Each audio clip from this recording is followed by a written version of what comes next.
Salam əziz dinləyicilər, bugün mən sizə gələcəkdən xəbər verənlər rubrikası üzrə çıxış edəcəm. Və növbəti mövzumuz belədir. Ekstrasenslik, gələcəkdən xəbər vermə qabiliyyəti. Bu haqda sizə məlumat vermək istəyirəm. Ekstrasenslik insanların adi hiss orqanlarından kənar məlumatları qəbul edə bildiyini iddia edən bir anlayışdır. Ekstrasenslər bəzən gələcək hadisələri görmək, insanların düşüncələrini hiss etmək və ya gizli məlumatları əldə etmək qabiliyyətinə malik olduqlarını bildirirlər. Bu mövzu tarix boyu müxtəlif mədəniyyətlərdə maraq doğurmuş və faalçılıq, intuisiya və qeyri-adi qabiliyyətlərlə əlaqələndirilmişdir. Elmi baxımdan isə ekstrasensliyin gələcəyi dəqiq proqnozlaşdırmaq qabiliyyətinə malik oluna dair etibarlı sübutlar yoxdur. Aparılan elmi araşdırmalar gələcəkdən məlumat almağın və ya fövqəltəbii yollarla hadisələri əvvəlcədən bilməyin mövcud olduğunu təsdiq etməmişdir.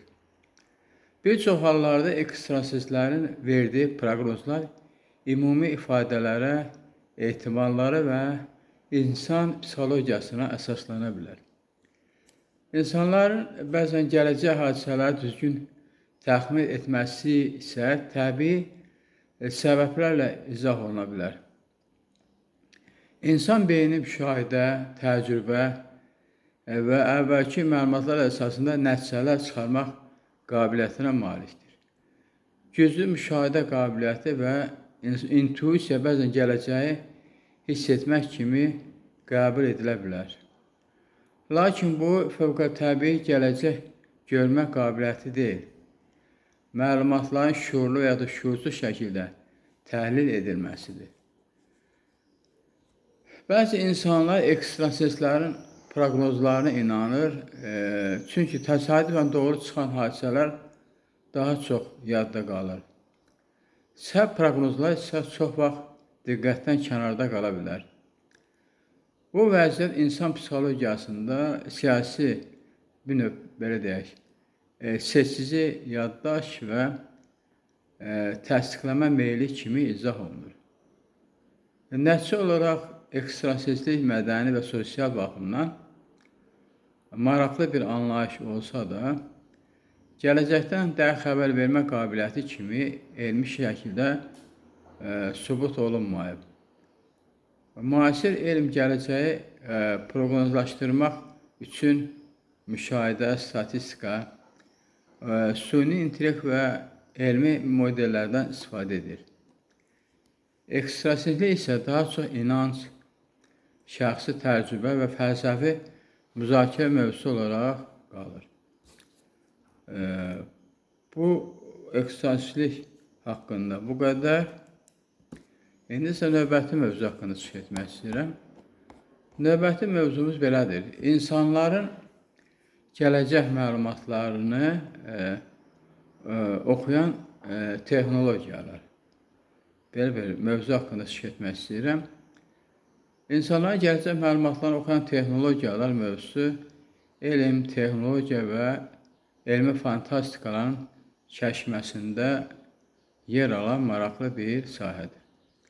Hazırda elmi baxımdan insanların gələcəyi dəqiq şəkildə oxuya və yaxud da gələcəkdən məlumat əldə edə bilən texnologiya mövcud deyil. Bununla belə müasir texnologiyalar böyük həcmdə məlumatları təhlil edərək gələcək hadisələr haqqında ehtimal xarakterli proqnozlar hazırlaya bilərlər. Bu istiqamətdə ən çox istifadə olunan texnologiyalar süni intellekt, böyük məlumatlar, maşın öyrənməsi və beyin-maşın interfeysləridir. Süni intellekt keçmiş və mövcud məlumatları təhlil edərək insanların davranışlarını, iqtisadi prosesləri, hava şəraitini və xəstələrin yayılmasını proqnozlaşdıra bilər. Böyük məlumatların analizi isə milyonlarla məlumat arasında əlaqələri müəyyən edərək gələcək meylləri qiymətləndirməyə imkan verir. Neurologiya sahəsində aparılan tədqiqatlar göstərir ki, insan beyni daim ətraf mühitdən aldığı məlumatlar əsasında gələcək hadisələrlə bağlı ehtimallar formalaşdırır. Beyin maşın interfeysləri bu siqnalları qeydə almağa və müəyyən niyyətləri aşkar etməyə kömək etsə də, onlar insanın gələcəyi gördüyünü və gələcəkdən məlumat aldığını göstərmir. Bu texnologiyalar yalnız mövcud beyin fəaliyyətini analiz edir. Gələcəkdə hesablama gücünün, süni intellektin və məlumat emal texnologiyalarının inkişafı proqnozların daha dəqiq olmasına kömək edə bilər. Bununla belə insanların qərarları, təsadüfi hadisələr və gözlənilməz dəyişikliklər gələcəyin tam dəqiqliklə müəyyən edilməsini mümkün etmir. Buna görə də müasir texnologiyalar gələcəyi oxumur, yalnız elmi məlumatlara əsaslanan ehtimal proqnozları hazırlayır.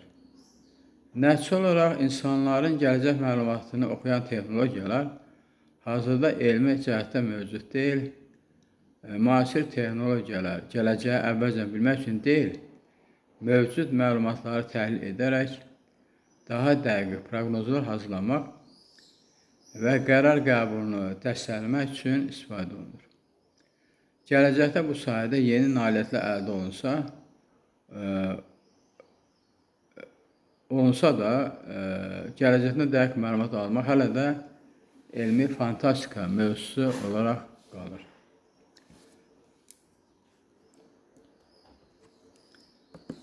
İndi isə növbəti mövzu barədə danışmaq istəyirəm. Növbəti mövzumuz belədir. Beyin maşın interfeysləri və gələcək proqnozları. Beyin maşın interfeysləri insan beyni ilə kompüter və digər elektron cihazlar arasında birbaşa əlaqə yaradan texnologiyalardır. Bu sistemlər beynin elektrik siqnallarını qeydə alır, onları kompüter tərəfindən başa düşülən əmrlərə çevirir və müxtəlif cihazların idarə olunmasını təmin edir. Son illərdə bu sahədə əldə olunan nailiyyətlər tibb, robot texnikası və süni intellekt sahəsində yeni imkanlar açmışdır. Hazırda beyin maşın interfeysləri əsasən tibbi məqsədlərlə istifadə olunur. Bu texnologiya iflic olmuş insanların robot qolları idarə etməsinə, kompüterdə yazı yazmasına,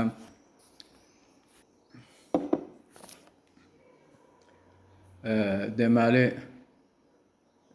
protez ətraflardan istifadə etməsinə və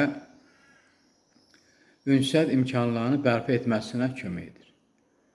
Alimlər gələcəkdə bu sistemlərin daha sürətli, dəqiq və təhlükəsiz olacağını, həmçinin gündəlik həyata daha geniş tətbiq edəcəyini proqnozlaşdırırlar.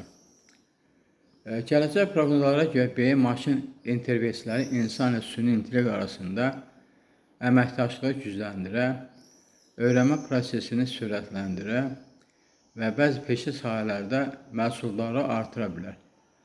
Bu texnologiyalar mürəkkəb avadanlıqların düşüncə vasitəsilə idarə edilməsinə, reabilitasiya proseslərinin təkmilləşdirilməsinə və yeni tibbi müalicə üsullarının hazırlanmasına imkan yarada bilər.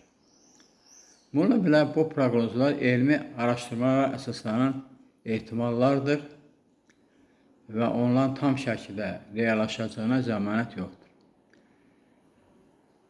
Beyin maşın interfeyslərinin inkişafı ilə yanaşı etik və hüquqi məsələlər də ön plana çıxır. Şəxsi məlumatların məxfiliyi, beyin siqnallarının təhlükəsizliyi, kiber təhlükəsizlik və insan müstəqil qərar vermə hüququ gələcəkdə diqqətlə tənzimləməli olan mühüm bir məsələlərdir.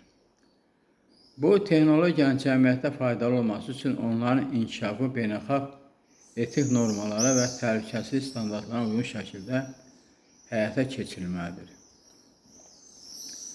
Nəticə olaraq beyin maşın interfeysləri gələcəyin ən perspektivli texnologiyalardan biri hesab olunur.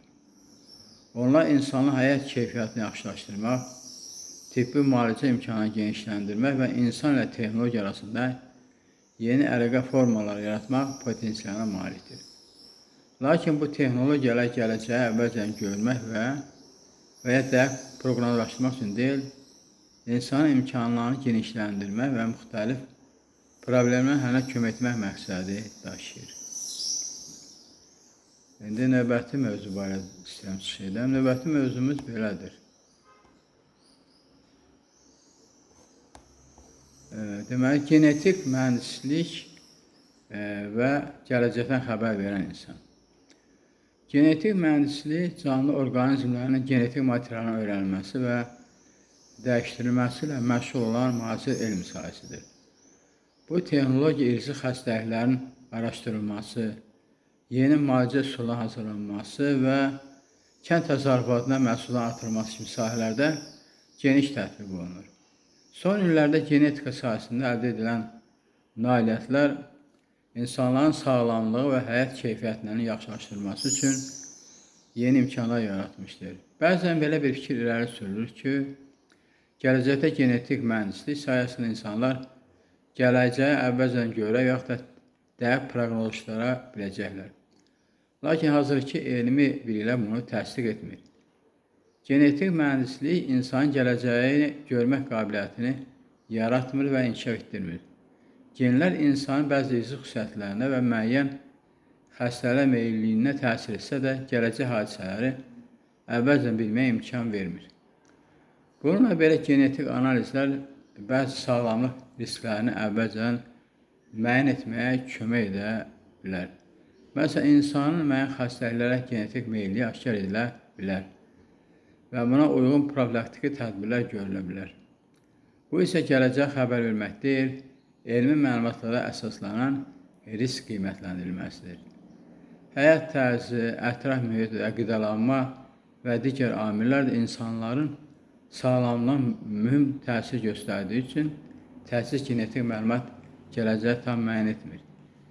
Genetik mühəndisliyin inkişafı ilə yanaşı etik və hüquqi məsələlər də böyük əhəmiyyət daşıyır. Genetik məlumatların məxfilin qorunması, genlərin dəyişdirilməsinin təhlükəsizliyi və bu texnologiyanın cəmiyyətə təsiri alimlər və mütəxəssislər tərəfindən diqqətlə araşdırılır. Bu sahədə aparılan bütün tədqiqatlar elmi və etik prinsiplərə uyğun şəkildə həyata keçirilməlidir. Nəticə olaraq genetik mühəndislik insanın gələcəyi əvvəlcədən görməsi təmin edən texnologiya deyil. O, genetik məlumatların təhlili vasitəsilə sağlamlıq risklərini və bəzi irsi xüsusiyyətləri qiymətləndirməyə imkan verir. Buna görə gələcəkdən xəbər verən insan anlayışı hazırda elmi fakt deyil, daha çox elmi fantastika, fərziyə mövzusu hesab olunur. İndi isə istəyirəm növbəti sonuncu mövzu haqqında çıxış edəm. Sonuncu mövzumuz belədir. Nevroloji tədqiqatlar beynin gələcəyi proqnoz etmə qabiliyyəti. Nevroloji tədqiqatlar göstərir ki, insan beyni ətraf mühitdən aldığı məlumatları təhlil edərək gələcək hadisələrlə bağlı ehtimallar formalaşdırmaq qabiliyyətinə malikdir. Beyin keçmiş təcrübələrdən, öyrənilmiş biliklərdən və mövcud şəraitdən istifadə edərək qarşıda baş verə biləcək hadisəni təxmin edir. Bu xüsusiyyət insanların daha sürətli qərar qəbul etməsinə və təhlükəli əvvəlcədən hiss etməsinə və dəyişən şəraitə uyğunlaşmasına kömək edir. Alimlər müəyyən ediblər ki, beyin daim gələcək haqqında proqnozlar yaradır və bu proqnozları real müşahidələrlə müqayisə edir. Əgər gözlənilən nəticə ilə reallıq arasında fərq yaranırsa, beyin həmin fərqi nəzərə alaraq öz öyrənmə prosesini yeniləyir. Bu mexanizm sayəsində insana yeni təcrübələr qazanır, səhvlərdən nəticə çıxarır və gələcək qərarlarını daha düzgün formalaşdırır. Neuroloji tədqiqatlar göstərir ki, beynin bu proqnozlaşdırma qabiliyyəti, diqqət, yaddaş, öyrənmə və qərar qəbul etmə prosesləri ilə sıx bağlıdır. Məsələn, sürücü yolda hərəkət edərkən diqqət nəqliyyat vasitələrinin davranışını əvvəlcə təxmin edir. İdmançı rəqibin növbəti hərəkətini proqnozlaşdırmağa çalışır. Həkim isə xəstənin vəziyyətini, inkişafını əvvəlki tibbi məlumatlara əsasən qiymətləndirir. Bax, bu nümunələr beynin gündəlik həyatda daim gələcəklə bağlı ehtimallar yaratdığını göstərir. Bununla yanaşı, beynin proqnozlaşdırma qabiliyyəti gələcəyin dəqiq bilmək mənasına gəlmir. İnsan beyni yalnız mövcud məlumatlara və əvvəlki təcrübələrə əsaslanaraq ehtimal xarakterli nəticələr çıxarır. Gözlənilməz hadisələr və yeni amillər bu proqnozların dəyişməsinə səbəb olur. Nəticə olaraq neuroloji tədqiqatlar sübut edir ki, insan beyni gələcəyi əvvəlcədən görmür, lakin keçmiş təcrübə və mövcud məlumatlar əsasında gələcək hadisələri proqnozlaşdırmaq üçün mürəkkəb sinir mexanizmlərindən istifadə edir. Bu qabiliyyət insanların öyrənməsində, qərar qəbul etməsində və ətraf mühitə uyğunlaşmasında mühüm rol oynayır. Hələlik bu qədər. Sağ olun, gəlin göstərək.